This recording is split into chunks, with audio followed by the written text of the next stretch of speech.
La petite maison dans la prairie a apporté de la chaleur, de l'espoir et des valeurs intemporelles dans les salons de toute l'Amérique. L'alchimie à l'écran entre Michael Landon et Karen Grassel, dans les rôles de Charles et Caroline Ingalls, était pure, sincère et presque magique.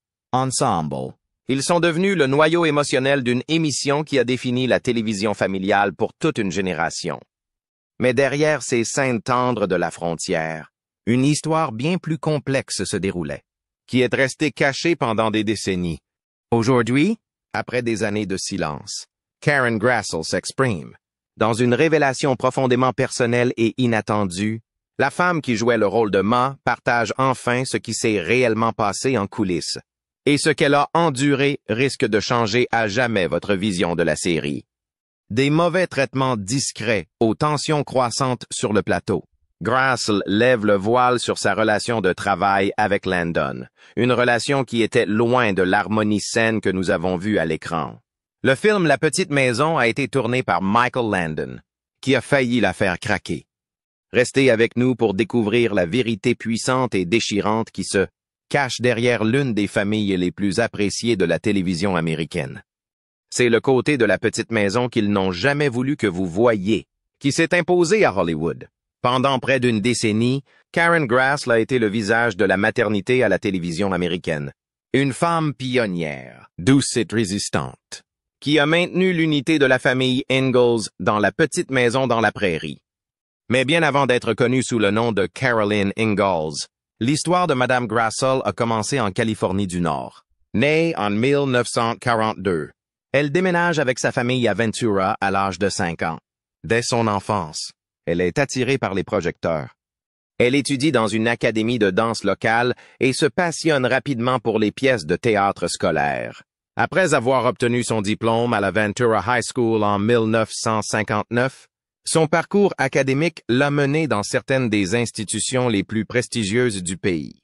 Elle a d'abord fréquenté le H. Sophie Newcomb Memorial College, un collège coordonné par l'Université de Tulane de 1959 à 1960, avant de rejoindre l'Université de Californie à Berkeley.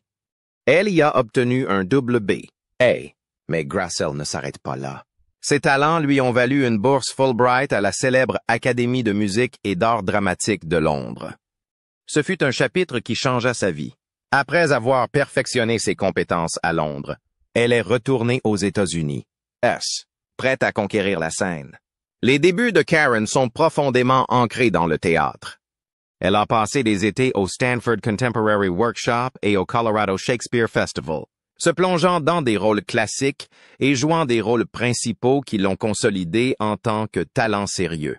Son premier engagement professionnel a eu lieu au Front Street Theater de Memphis, dans le Tennessee.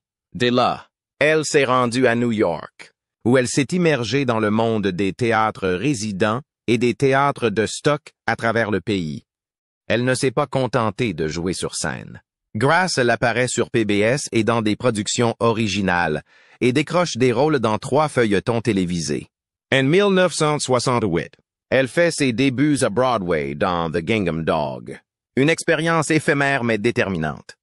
Elle a ensuite servi de doublure à des poids lourds comme Gloria Swanson et Rosemary Murphy dans Butterflies Are Free à Broadway, et a partagé la scène avec Maureen O'Sullivan et Brandon DeWilde au Ilitch Theatre de Denver en 1972, une production entachée de tragédie lorsque DeWilde a été tué peu après la dernière représentation. L'une des apparitions les plus mémorables de Grassel sur scène a été la production de Cymbeline de Shakespeare in the Parks, où elle a joué aux côtés de Christopher Walken, Sam Waterston et William Devane. Sa polyvalence était indéniable, mais sa percée s'est faite de la manière la plus inattendue qui soit. Lorsqu'elle a auditionné pour le rôle de Caroline Ingalls, elle était relativement inconnue des téléspectateurs. Mais cela a rapidement changé. Karen a décroché le rôle et s'est retrouvée dans une situation qui a marqué sa carrière. La Petite Maison dans la prairie a débuté en 1974 et a duré 9 saisons inoubliables. Son interprétation de Ma lui a valu d'être aimée par des millions de personnes. Si The Prairie a été le cœur de son héritage télévisuel, Grassel ne s'est pas arrêté là. Juste après avoir tourné le pilote de The Little House, elle a été invitée dans un épisode de Gunsmoke intitulé The Wiving, où elle jouait le rôle d'une des filles de saloon prises dans un complot d'enlèvement. Elle a ensuite fait des apparitions dans des films comme Harry's War, où elle jouait Kathy aux côtés d'Edward Herman, et Wyatt Earp aux côtés de Kevin Costner. Madame Grassl a également joué et coécrit le téléfilm de la chaîne NBC Battered, un drame poignant qui aborde les problèmes de la vie réelle touchant les femmes. Elle est également devenue une ardente défenseuse des droits hors de l'écran, en faisant pression pour que le gouvernement fédéral finance les refuges pour femmes. Battue et en menant une campagne active en faveur de l'amendement sur l'égalité des droits. Elle s'est servie de sa notoriété pour mettre en lumière les droits des femmes et n'a jamais reculé devant le combat. Ses prestations télévisées se sont étendues bien au-delà de The Prairie. Elle est apparue dans des téléfilms comme Cocaine, One Man's Seduction, Crisis in Midair at Between the Darkness and the Dawn. Elle a également fait des apparitions dans des séries comme Hotel, Love Boat et Murder, She Wrote. Elle est même apparue dans des talk shows classiques tels que Dinah, The Merv Griffin Show et The Mike Douglas Show, apportant sa chaleur et son charme au public de la journée. Lorsque l'époque de The Prairie a pris fin, Karen Grassl s'est à nouveau tournée vers le théâtre. Elle a cofondé le Resource Theatre Company à Santa Fe, au Nouveau-Mexique, et a ensuite rejoint la Actors Company du prestigieux Actors Theatre of Louisville, dans le Kentucky. En 2006, elle s'est installée dans la région de la baie de San Francisco, où elle a joué dans des productions au San Francisco Playhouse, A Ride Down Mount Morgan Cabaret, au Theatre Works et à l'Aurora Theatre. Elle a effectué une tournée nationale dans Driving Miss Daisy, jouant les rôles-titres dans des productions allant du Manitoba à la Virginie. Sa prestation dans Cabaret lui a valu le prix Outstanding Achievement Award en 2008. Elle est même devenue l'égérie de Premier Bathrooms, qui fait la promotion de produits d'accessibilité pour les personnes âgées. Pouvant que, même dans les publicités, elle a de la grâce et de la sympathie. En 2021, Karen a fait un retour émouvant au cinéma dans Not to Forget, un drame puissant visant à sensibiliser le public à la maladie d'Alzheimer. Elle a joué aux côtés des légendes hollywoodiennes Cloris Leachman, Louis Gossett Jr., Tatum O'Neal, Olympia Dukakis et George Chakiris. Malgré tout, Karen Grassl est restée une force. Une actrice de formation classique, une icône de la télévision et une fervente défenseuse des femmes. Son parcours, des scènes de Londres aux prairies américaines, n'est pas seulement une histoire de succès, c'est une histoire de force, de survie et de talent intemporel. Comment Karen Grassl a-t-elle décroché le rôle qui l'a fait connaître? Lorsque Karen Grassl a eu l'occasion d'auditionner pour le rôle de Caroline Ingalls, affectueusement connue sous le nom de Ma, elle était folle de joie. Elle n'arrivait pas à croire qu'elle partagerait bientôt l'écran avec nul autre que Michael Landon, l'enfant de cœur le plus connu pour son rôle du charmant Joe Cartwright dans la série emblématique Bonanza. Pour Grassl, c'était l'occasion rêvée. Mais ce rêve allait bientôt se transformer en un cauchemar en coulisses qui l'a laissé émotionnellement marqué et désillusionné. À la suite de l'engagement des NBC pour la série Little House on the Prairie, Michael Landon, qui était également producteur exécutif, scénariste et réalisateur, a pris le contrôle total du processus de casting. À la recherche de la main parfaite, 47 actrices ont été auditionnées pour le rôle de Caroline Ingalls. L'une des principales candidates était Hersha Parody, qui rejoindra plus tard la série dans un autre rôle. Mais Landon a finalement choisi Grassl, affirmant qu'elle ressemblait à une femme pionnière. À l'époque, Karen Grassl n'avait pratiquement aucune expérience du cinéma ou de la télévision. Elle venait d'un riche milieu théâtral, avec une formation universitaire et un diplôme d'art dramatique. Mais elle n'avait que très peu d'expérience à l'écran. Cela ne semble pas avoir d'importance pour Landon, qui choisit délibérément des acteurs ayant de solides bases théâtrales et un bagage hollywoodien minimal, notamment Catherine McGregor et Richard Bull. Sa décision la plus difficile en matière de casting a toutefois été de trouver les bons enfants. Landon ne voulait pas de filles professionnelles avec des mères de scène. Il voulait de l'authenticité. Il a choisi Melissa Sue Anderson pour le rôle de Mary et Melissa Gilbert pour celui de Laura, les appelant Missy et Half Pint sur le plateau. Et en raison des lois sur le travail des enfants, Le rôle de la petite Carrie a été confié à des jumelles identiques, Lindsay et Sydney Greenbush. La distribution était parfaite. Mais derrière ces sourires de prairie, tout n'était pas aussi sain qu'il n'y paraissait. Les tensions en coulisses entre Michael Landon et Karen Grassel. Alors que Landon et Karen Grassel incarnaient un couple parfait dans La petite maison dans la prairie. Leur relation en dehors de l'écran racontait une histoire bien différente. Sous le charme chaleureux de la frontière, des tensions couvaient, alimentées par des conflits salariaux, des déséquilibres de pouvoir et un comportement que Karen Grassel décrirait plus tard comme humiliant. Au début de la série, Grassel était ravi de travailler aux côtés de Landon. Il était déjà connu de tous grâce à son rôle de longue date de l'adorable Little Joe Cartwright dans Bonanza. Mais ce qui n'était au départ qu'une excitation s'est rapidement transformé en quelque chose d'horrible. Alors que Little House gagne en popularité, Madame Grassel a le sentiment que ses contributions ne sont pas reconnues à leur juste valeur. Avant la 2e saison, elle a demandé une augmentation de salaire, persuadée qu'elle l'avait méritée.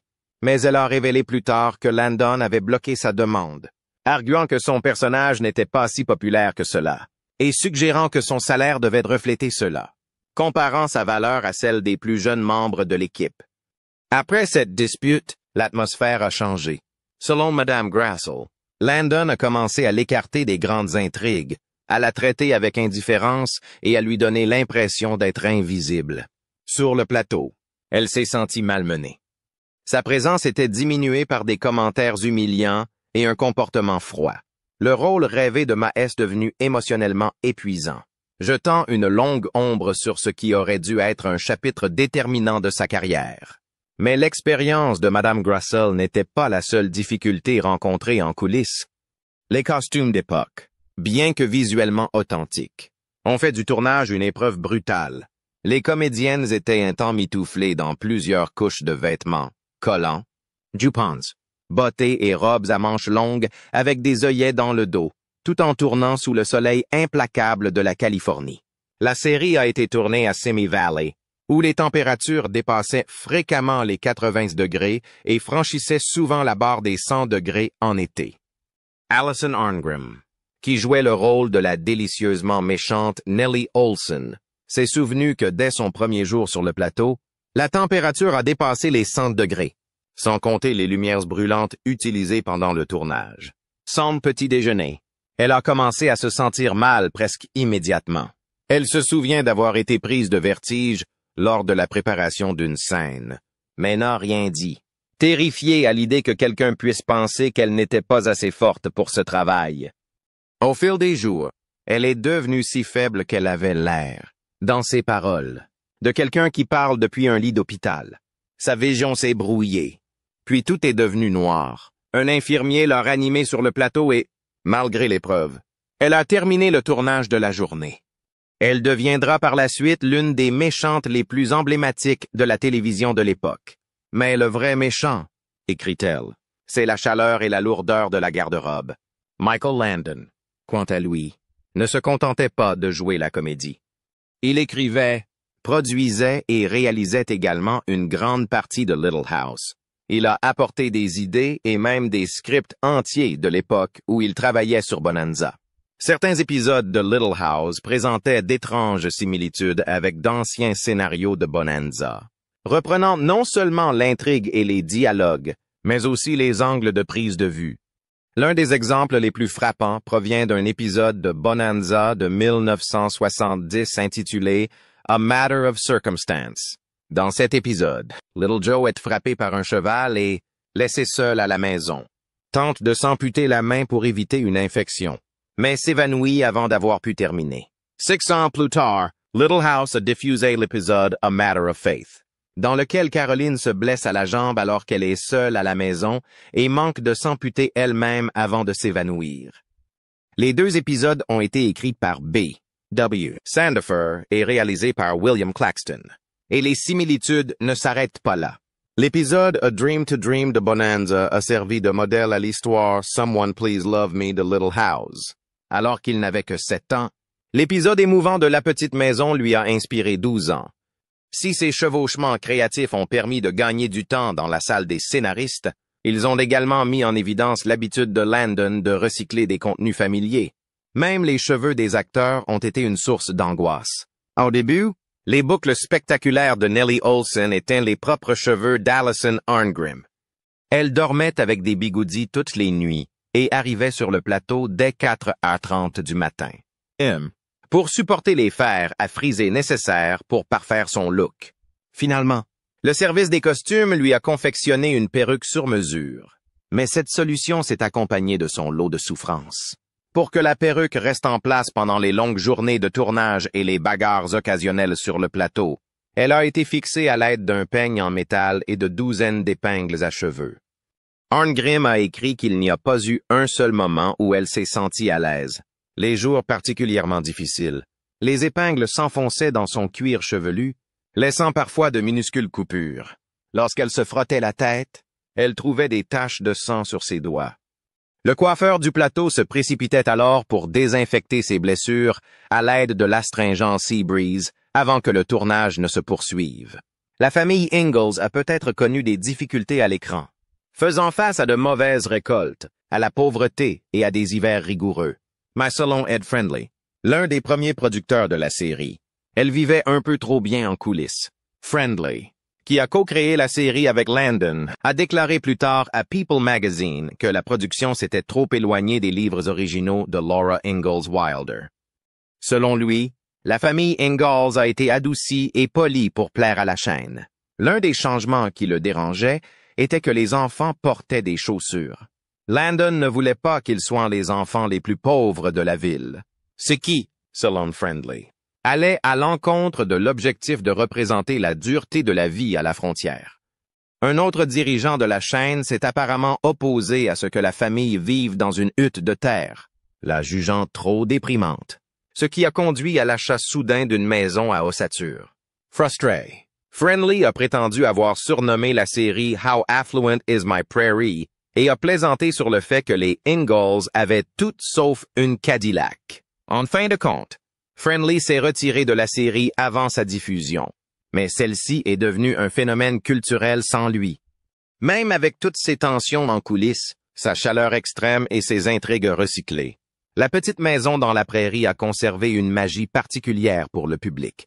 Mais pour les acteurs, en particulier Karen Grassel, l'expérience était loin d'être aussi réconfortante qu'elle ne le paraissait à l'écran.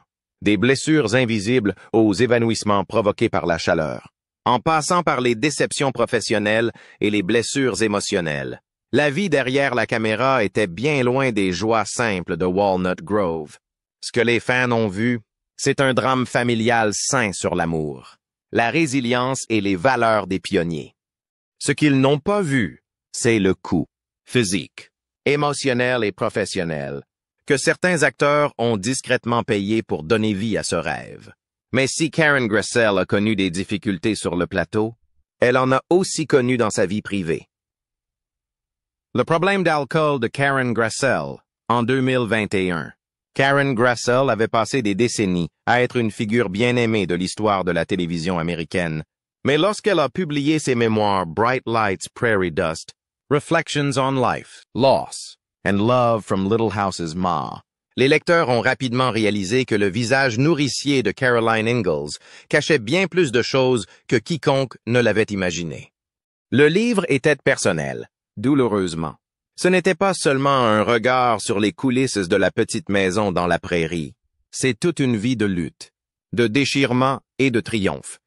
Madame Grassel tenait un journal depuis l'âge de 13 ans, essayant de donner un sens à son enfance auprès d'un père alcoolique. Ses premiers écrits ont jeté les bases d'un mémoire qui allait tout raconter, y compris son propre combat contre la toxicomanie. Elle a écrit sur la relation compliquée qu'elle entretenait avec Michael Landon, son co-vedette et patron. Mais ce qui est peut-être encore plus frappant, c'est son honnêteté à propos des démons qu'elle a affrontés en privé, longtemps après que les caméras ont cessé de tourner. En 1977, tout a changé. Tout a commencé par ce qui semblait être un moment innocent. Elle avait organisé un déjeuner pour les acteurs et s'était permis un verre de vin, la seule fois où elle avait bu au travail. Mais de retour sur le plateau, elle s'est retrouvée obsédée. Elle est sortie, s'est passé de l'eau sur le visage, s'est rincé la bouche et a fumé une cigarette. Rien n'y fait. Son esprit ne voulait pas lâcher le vin. Elle s'est rendue compte que quelque chose n'allait pas. Environ une semaine plus tard, elle se rend à une conférence féministe où elle doit faire un discours. Nervous. Elle boit un peu trop à l'avance. Le discours traîne en longueur. Elle s'est sentie humiliée. Par la suite, elle a rendu visite à un vieil ami qui venait de participer aux Alcooliques Anonymes. L'ami lui a dit clairement ce qu'il en était. Karen avait un problème. Et pour la première fois, elle ne pouvait pas le nier. De retour chez elle, elle a essayé d'arrêter. Elle a échoué.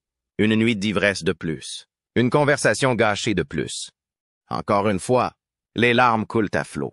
Et puis la décision est venue. Définitive. Ferris. Elle ne boirait plus jamais. Elle a reçu de l'aide. Elle est restée sobre.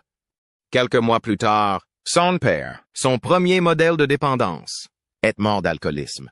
Elle n'avait pas besoin d'un rappel. Elle savait déjà que cette maladie tue. C'est ainsi qu'elle a choisi de vivre. Sober, lucide et déterminée à retrouver sa voie. Mais alors même qu'elle trouvait sa force dans le rétablissement, une autre bataille silencieuse l'attendait. Cette fois-ci, il n'était pas dans une bouteille. C'était sur le plateau. Karen Grassel rompt enfin le silence sur ce que Michael Landon lui a fait. Lorsque Karen Grassel est entrée pour la première fois sur le plateau de tournage du pilote de La Petite Maison dans la Prairie, elle se trouvait en terrain inconnu. Avec une riche expérience théâtrale, la télévision était encore un monde nouveau. Michael Landon l'a accueillie chaleureusement. Selon elle, il a fait preuve d'une grande gentillesse et d'une grande sensibilité au cours de ses premiers jours. Il l'a dirigée avec soin. Lui a offert son soutien et lui a donné l'espace nécessaire pour trouver ses marques. Au début, j'ai eu l'impression que quelque chose de magique commençait. Mais la magie n'a pas duré. Près de 40 ans après la fin de la série Bien-Aimée, Grassel s'est enfin ouvert sur ce qui s'est réellement passé en coulisses, révélant une vérité qui a surpris de nombreux fans. Alors que le monde a vu un couple frontalier aimant en Charles et Carolyn Ingalls hors de l'écran, Grassel et Landon étaient loin d'être harmonieux. La vérité, a-t-elle révélé, c'est que Landon pouvait être incroyablement cruel. Dans ses mémoires, Bright Lights, Prairie Dust, Grassel décrit l'environnement en coulisses comme étant bien plus toxique que les fans n'auraient jamais pu le deviner. Elle a raconté les blagues dégoûtantes que Landon racontait devant les acteurs et l'équipe de tournage. Il s'est moqué de son apparence, de ses expressions faciales et a balayé sa demande de rémunération équitable en suggérant qu'elle ne méritait pas plus que les enfants acteurs. Après tout, l'émission n'avait commencé à être diffusée qu'en 1974 et, malgré sa popularité croissante, Grassel était payé entre 2,0 et 4,0 $ par semaine, même au sommet de sa gloire. Lorsqu'elle a demandé une augmentation au début de la deuxième saison, Landon a refusé. Il lui aurait dit qu'elle n'était pas aussi populaire qu'elle le pensait et que son salaire devait le refléter. Grassel a admis s'être sentie insultée. En tant que co-vedette d'une série à succès, elle n'avait pas cherché à faire des demandes déraisonnables. Elle voulait simplement une compensation équitable. À partir de ce moment, les choses ont changé. Elle a constaté que ses scènes étaient supprimées et que sa présence dans l'intrigue diminuait. Landon a commencé à la traiter froidement et, lorsqu'il ne l'ignorait pas, il se moquait d'elle dans son dos. Les membres de l'équipage étaient souvent les spectateurs de ses railleries sur son corps et ses expressions. Grassel se souvient s'être sentie paralysée, incapable de l'affronter directement. Elle avait l'impression d'être figée. Mais en tant que femme travaillant dans l'industrie de la télévision dans les années 1970, elle s'était habituée à subir ce genre de rabaissement. Il ne lui est jamais venu à l'esprit de répliquer brutalement, alors elle a gardé la tête baissée, est restée professionnelle et a joué le rôle de la gentille fille, en espérant que les choses s'améliorent. Mais la cruauté ne s'arrête pas là. Le langage de Landon sur le plateau pouvait être carrément vulgaire. Grassel se souvient qu'il utilisait des insultes comme « caught » et faisait des blagues ignobles sur le corps des femmes. Le pire, a-t-elle expliqué, se produisait lors de leurs scènes intimes en tête-à-tête. Les tendres conversations dans la chambre à coucher que les fans adoraient. Elle adorait filmer ces moments où le couple flirtait tranquillement tout en discutant des dernières difficultés de la vie. Mais au fil du temps, ces scènes sont devenues insupportables. Landon a commencé à faire des blagues grossières alors qu'ils étaient allongés dans le lit, entourés d'une équipe masculine complète et sous des lumières brûlantes. Madame Grassel a décrit son expérience de manière très vivante. Elle dit s'être sentie piégée, physiquement coincée dans ce lit minuscule, dans une petite pièce suréclairée, avec des hommes tout autour d'elle et nulle part où s'échapper. C'était humiliant. Malgré les tensions, les deux hommes ont réussi à se réconcilier dans les années qui ont suivi la fin de la série. Grassel s'est penchée sur la question et s'est dite reconnaissante que leur relation se soit terminée sur une note plus positive avant la mort de Landon en 1991. Au fil des ans, de nombreux acteurs et collaborateurs de Landon lui ont rendu des hommages élogieux, le décrivant souvent comme quelqu'un de chaleureux, d'amusant et de profondément attentionné. Mais les révélations de Madame Grassel ont ajouté une nouvelle couche au récit, et elle n'a pas été la seule à le critiquer. Melissa Sue Anderson, qui jouait Mary Ingalls, a également donné son point de vue dans ses mémoires. The Way I See It. A Look Back at My Life on Little House. La façon dont je vois les choses. Un regard sur ma vie dans la petite maison. Elle a reconnu que Landon était un excellent père d'après ce qu'elle avait observé. Mais elle a ajouté que sur le lieu de travail, il était autoritaire. Il avait un côté méchant et désignait des personnes pour les taquiner publiquement et sans relâche. Elle a également révélé un détail concernant le final de la série, lorsque Landon a fait exploser toute la ville de Walnut Grove. Ce n'était pas seulement une fin dramatique. Selon Anderson, la véritable motivation de Landon était la vengeance. Il ne voulait pas que quelqu'un d'autre utilise les décors après la fin de la série. Aussi aimée que soit la petite maison dans la prairie, les histoires de l'envers du décor brossent un tableau bien plus complexe, fait de génie créatif, de Fort Pression, de douleurs silencieuses et du coup du maintien de la paix à une époque où il n'était pas toujours possible de s'exprimer. Michael Landon est un homme avec lequel il est difficile de travailler, bien que l'on se souvienne de Michael Landon comme d'un acteur, d'un scénariste, d'un réalisateur et d'un producteur talentueux et qu'il reste profondément aimé par d'innombrables fans et même par de nombreux acteurs. Son héritage est bien plus complexe que ne le suggère sa personnalité à l'écran. Derrière la caméra, Landon a acquis la réputation d'être difficile à côtoyer, émotionnellement instable et particulièrement humiliant pour les femmes. Lorsque Karen Grassel a finalement rompu le silence, elle n'était pas seule. Son récit, choquante pour beaucoup, faisait écho à ce que d'autres avaient enduré en silence pendant des années. Elle n'était pas la première à s'exprimer, et elle ne sera probablement pas la dernière. À la suite du livre de Grassel, une autre voix est venue donner du poids aux révélations de Grassel. Alison Arngrim, qui jouait la tristement célèbre Nellie Olson, a parlé avec franchise de son expérience avec Landon, dressant un portrait qui confirme les affirmations de Grassel et leur donne une nouvelle dimension. S'exprimant lors d'un événement en l'honneur de Bob Hope et de l'U.S., Arngrim a décrit Landon comme quelqu'un de plus fou, de plus mauvais et de plus dangereux à connaître que le fermier sain qu'il incarnait. Selon elle, il buvait, fumait, racontait des blagues horribles et adhérait à une culture du travail qui reflétait l'ambiance de Mad Men, dominée par les hommes et alimentée par le whisky. Elle compare l'atmosphère du plateau à un vieux club de garçons où l'humour de vestiaire n'était pas seulement toléré, il prospérait. Arngrim se souvient que Landon conduisait une Ferrari, fumait à la chaîne et dormait rarement. Il donnait l'impression d'être entièrement alimenté par une énergie créatrice maniaque. Elle a noté que son niveau de dynamisme, fonctionnant à plein régime, 24 heures sur 24 et 7 jours sur 7, pouvait facilement épuiser les autres.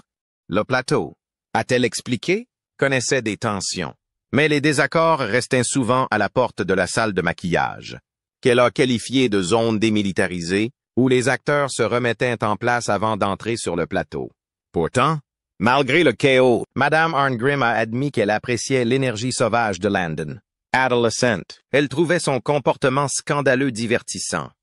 Elle n'avait aucun conflit personnel avec lui et le décrivait comme un homme extraordinairement excentrique, à la fois merveilleux et fou. Selon elle, Il n'était pas la tasse de thé de tout le monde, mais il n'était jamais ennuyeux. Même ses contradictions la fascinaient. Un homme qui jouait à l'écran le rôle d'un pauvre fermier des prairies, mais qui conduisait une Ferrari dans la vraie vie, s'est marié 3 fois et a vécu loin d'être modeste. Si le récit d'Arn Grimm ne reflète pas le traumatisme de Grassl, il confirme le tableau général. L'homme que le public adorait sous le nom de Pat Ingalls était, en réalité, complexe, imparfait et souvent imprudent dans l'usage qu'il faisait de son pouvoir. Sa domination en coulisses était si complète que peu de gens osaient le défier. Même celles qui ont été maltraitées, comme Grassl, sont restées silencieuses pendant des décennies, conditionnées par la dynamique de pouvoir de l'industrie et par une époque qui normalisait le silence des femmes. Les révélations de Madame Grassl ont toutefois attiré l'attention sur des vérités gênantes, longtemps enfouies sous la nostalgie. Ces mémoires ne visent pas à détruire l'héritage de Landon, mais à le compliquer, à montrer le coût de la brillance lorsqu'elle n'est pas freinée par l'empathie ou l'humilité. Elle fait disparaître le vernis de perfection et demande aux fans de considérer les personnes qui se cachent derrière les personnages. Madame Arn Grimm, qui a ensuite écrit ses propres mémoires. Confessions of a Prairie Bitch, How I Survived, Nellie Olson, and Learned to Love Being Hated, a souligné qu'en dépit des dysfonctionnements, la série avait le don de rassembler tout le monde. Dès que les caméras ont tourné, ils sont redevenus une famille, même si, en coulisses, cette famille était fracturée. Aujourd'hui, la petite maison dans la prairie reste dans les mémoires comme un morceau d'Americana sain et sincère. Mais pour certains de ses acteurs, la vérité est plus compliquée.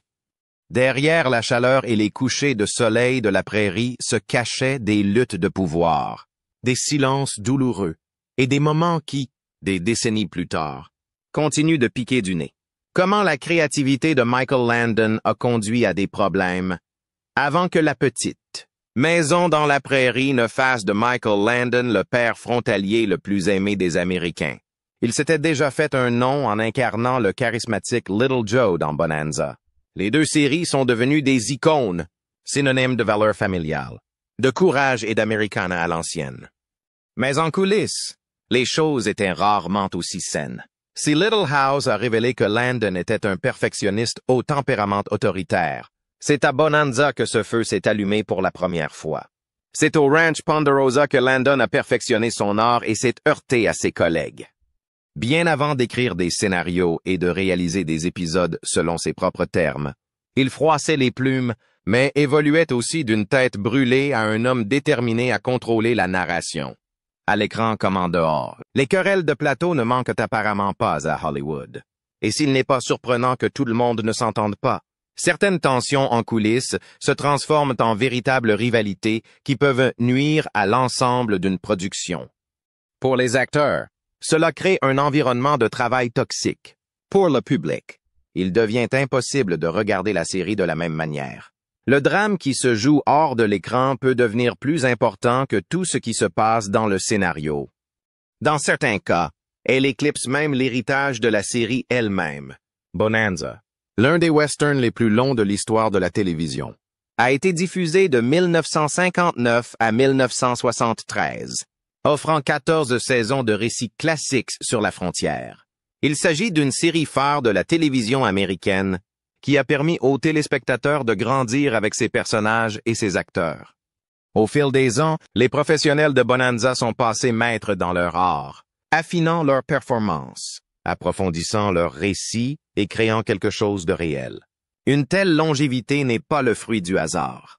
Elle exige de l'engagement, de la constance et une bonne dose de courage. Au centre de tout cela se trouvait Michael Landon, dans le rôle de Little Joe Cartwright. Jeune, charmant et tête brûlée, Little Joe a été un favori des fans dès le début. Les parallèles entre le personnage et l'homme qui l'incarne n'ont pas échappé à ceux qui travaillent en coulisses. Landon a apporté avec lui une énergie brute, capable d'illuminer une scène ou d'enflammer les tensions en un clin d'œil. Dans ses conversations avec Michael Landon, Tommy Doe a dépeint Little Joe comme un rebelle, le décrivant comme colérique et plein d'entrain. Des traits qui reflétaient la propre personnalité de Landon pendant ses premières années dans la série. Derrière la caméra, Landon avait ce que Tom Ido appelait une personnalité énergique et provocante. Cette intensité, bien que captivante à l'écran, a parfois créé des frictions sur le plateau. L'une des sources de ces tensions était le réalisateur William Claxton. Selon le livre, Claxton est apparu un jour dans une interview télévisée et n'a pas mâché ses mots. Les premières saisons de Bonanza ne se sont pas toujours déroulées sans heurts, et Claxton se souvient d'un jeune acteur dont la passion se heurtait fréquemment à l'autorité. Mais comme pour toute série de longue durée, le temps a eu son impact, non seulement sur les personnages, mais aussi sur les personnes qui les incarnaient. Claxton a également reconnu que Landon avait changé. À mesure qu'il mûrit, son énergie agitée trouve une nouvelle raison d'être. Ce qui n'était au départ qu'une simple force de volonté s'est transformé en obsession artistique. Landon est fasciné par les aspects techniques et créatifs de la télévision. Écrire, réaliser, produire. Il voulait tout faire. Et il a fini par le faire. C'est cet élan créatif qui a façonné le deuxième acte de la carrière de Landon. Ceux qui l'ont regardé dans Bonanza ont vu évoluer plus qu'un simple acteur. Ils ont vu un homme commencer à prendre son destin en main. Ce changement n'a pas seulement modifié sa position dans l'émission. Il a aussi modifié ses relations avec les autres. Là où il y avait des frictions, il y a maintenant de la concentration. Au lieu de lutter contre le système, il le construit. À l'époque de La petite maison dans la prairie, Landon n'était pas seulement un acteur principal. Il était aussi un créateur. Le temps qu'il avait passé à Bonanza lui avait appris à diriger un plateau, à construire une histoire et à façonner la vision d'une émission. Mais elle a également créé un homme complexe. Alors que certains louaient son génie et son éthique de travail, d'autres trouvèrent son style de leadership contrôlant, voire dominateur. Cette complexité l'a suivi dans ses projets suivants. Don's Little House. Des covedettes comme Karen Grassel et Alison Arngrim révéleront plus tard à quel point les choses pouvaient devenir turbulentes. Pour certains, Landon était un mentor brillant. Pour d'autres, il était impossible de travailler avec lui. Mais personne ne pouvait nier son talent, ni son évolution. D'une certaine manière, l'histoire de Landon reflète l'évolution d'un personnage de télévision. Présenté comme un feu follet au charisme juvénile, brut de décoffrage, il s'est transformé en un homme obsédé par la narration et la perfection. Il pouvait être chaleureux et magnétique, ou glacial et exigeant. Il était une contradiction, un homme qui pouvait faire pleurer le public à l'écran tout en créant de la tension en dehors de l'écran. Ce qui reste indéniable, c'est que Bonanza a façonné Michael Landon, tout comme Landon a contribué à façonner Bonanza. L'acteur a grandi sur ce plateau, a mûri dans ses scénarios et s'est servi de ses leçons pour se catapulter dans une toute nouvelle phase créative. La série lui a donné le coup d'envoi, mais elle a aussi mis à l'épreuve tous les aspects de sa personnalité. Et tout comme la série qui l'a rendu célèbre, les